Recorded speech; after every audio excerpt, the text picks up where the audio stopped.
Okay? All right. So this is from the second chapter of my novel, which is tentatively titled The Possibility. This is my protagonist Lila's first date with Jack. I finally got to touch Jack when we left the restaurant. I couldn't help it. I got all bold, looped my arm in hers as we walked down Valencia to the bar. She reached for my hand where it rested on her forearm, and every hair on my body stood up, straining against my skin. In the bar, I leaned against the polished wood counter, squinting up at the drink specials. Jack slid in behind me, resting her hands on my waist. I stopped breathing and let myself lean into her. Her pulse drummed against my back, through her ribcage, through my shirt. "What can I get for you guys tonight?" said Allie, the bartender. "The usual?" I scowled. I certainly didn't want Jack to think that I hung out at the bar often enough. I had a feeling that Jack might be clean and sober. She hadn't ordered a beer or asked me if I wanted wine, so I kept following her lead. "I'm not sure, Allie. I'm feeling kind of adventurous this evening. Jack, what are you going to have?" "I'll have a Roy Rogers," Jack said. "You know what's in it?" Allie shook her head. "I knew it. It's like a Shirley Temple, but with Coke instead of soda water. Coke, grenadine, you know. You can give my cherry a while." Allie managed not to laugh. "I'll have a Shirley Temple then," I said, with extra cherries. Jack and I grabbed the corner table. I sipped my drink, with my legs crossed, my thigh just touching hers. In that moment, I felt a peculiar connection to all the femmes who have ever sat with butches at little round tables in dimly lit night bars. I guess you could say that something about Jack made me appreciate where we come from. Jack set her glass down next to the flickering candle. With one cool fingertip, she traced my thigh from the knee up to the garter. I shivered.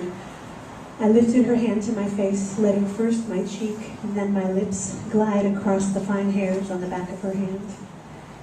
In the soft hollow between her wrist bones, the skin was pitted with strange scars, tiny round craters, like the surface of the moon. "What are these from?" Jack rested her hands on the tabletop and looked down at them. I traced those craters with the tip of a fingernail and waited, listening. "Heroin." Her stony eyes challenged me to react. "That's where I used to shoot it." I kept my face steady, slid my fingers around her hand. She said, "Used to," I told myself. "Keep listening. Don't judge." She took a deep breath. "That's how I got in all that trouble, the stealing and all. I was on and off the street for years before I went to prison. Most of my life, it feels like. I kept doing more and more outrageous things, you know. More drugs, more stealing. I guess I wanted it to be over. I wanted to get caught." She took a deep swig of her soda. "I've been clean 5.5 years since I went in." She crunched an ice cube. My best friend Camille always jokes with me that if I hadn't seen it before, I should have seen the huge red flag right then. That Jack should have had "bad idea" tattooed on her forehead like the characters in that Neil Stephenson novel. But I had never met anyone like Jack before. I wanted her desperately, and though perhaps I should have, I had no fear. I lifted her hand to my face again and, keeping my eyes locked to hers, slid my tongue over those scars, licking them clean. Jack exhaled hard, her breath a hurricane against my ear and throat, her mouth on mine a sudden torrential downpour. I dug my fingers into the wiry, bleached bone hairs at the nape of her neck, gripping her forearm like a life raft. "Do you think we'll last here much longer?" I asked. She grabbed my hand, leaned close. "No, baby, let's go." The 2-block walk to my apartment was excruciating. I could already feel my fingertips sliding up under the edge of her shirt sleeves, my nails sinking into her muscular shoulders. While I fumbled in my purse for the keys, she rested her hands in the narrow, leather-covered curve of my waist and let her grip tighten. As soon as the door shut, her weight slammed against me, chest to chest. Her hands pinned my shoulders, flattening my back against the wall. My knees buckled. I was alone with Jack. She had me out of my clothes so fast that I didn't get to watch her discover that I only had garters and stockings under my skirt. I barely remember tugging heavy rings off sweaty fingers, pulling out rhinestone hairpins and earrings before they tangled in my hair. I don't remember how we got to the bedroom. I had never taken a fist on a first date. I had no idea that I could. With my past girlfriends, it had been a ritualistic and revered act that took hours of preparation, negotiation, and breathing exercises, and I felt down. I don't know how Jack did it. I just knew that she told me I was going to open up and take it like a good girl. Ooh. And I believed her. Then Jack shocked me for the first time all night.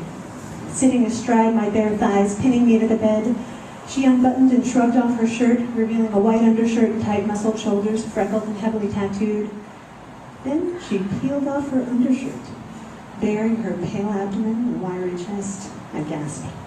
I had just assumed that I would never be lucky enough to see an old school stonebush like Jack with her shirt off. No way on the first date. But I only had a second to wonder about it before she thrust into me, opening me up, one finger at a time. When she slid her hole in, I guess it's good if your old writing does this to you. Goddamn, all right. When she slid her whole hand into me, my head exploded.